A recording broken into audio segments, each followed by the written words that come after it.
જિલ્લા પંચાયતોની 7 બેઠકો પરના ઉમેદવારો આજે ફોર્મ ભરવા નીકળ્યા છે. કહી રહ્યા છે કે ભાજપે કંઈ કર્યું નથી, હવે અમે પરિવર્તન લાવીશું. કોંગ્રેસના ઉમેદવારો ફોર્મ ભરવા નીકળ્યા હોય. રણોલી બેઠક પરથી ગીતાબેન રાજુભાઈ ઠાકોરે પણ ફોર્મ ભર્યું છે અને જીતનો વિશ્વાસ વ્યક્ત કર્યો છે.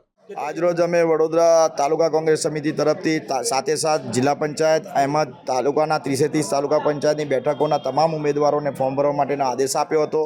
એ બદલ આજે છોકરા જિલ્લા પંચાયતના ઉમેદવાર ચંપાબેન ડોડિયા, તેમજ જિલ્લા પંચાયત રનોલીના બેઠકના ઉમેદવાર ગીતાબેન ઠાકોર અને મિત્તલબેન ગોહિલ જેઓ દશરથ બેના ઉમેદવાર છે, જેઓએ ફોર્મ દાખલ કર્યા છે. અને આજરોજ અમને સંપૂર્ણ વિશ્વાસ છે જનતા પર કે જે જનતાને હાલાકી પડી રહી છે, મુશ્કેલીઓ પડી રહી છે, તે ચોક્કસ આ વખત પરિવર્તન લાવશે એવી અમને સંપૂર્ણ આશા છે. તમે કયા બેઠક પર રનોલી જિલ્લા પંચાયતમાંથી મારી મિસિસે ભર્યું છે. હા, તો કેટલો જીતનો આશાવાદ છે? 100% અમે આશિત જીતીશું. આ વખતે જે રીતે ભાજપ કહી રહી છે વિકાસની વાતો, લાગે છે વિકાસ થવાનો? તમને દેખાય છે મીડિયાના માધ્યમથી, મીડિયાને પણ ખબર છે કે શું થઈ રહ્યું છે. સાચી હકીકત શું છે ગ્રાઉન્ડ રિપોર્ટ પ્રમાણે કશું થતું નથી, પણ આ તો ખાલી ઉપજાઈ કાઢેલું છે.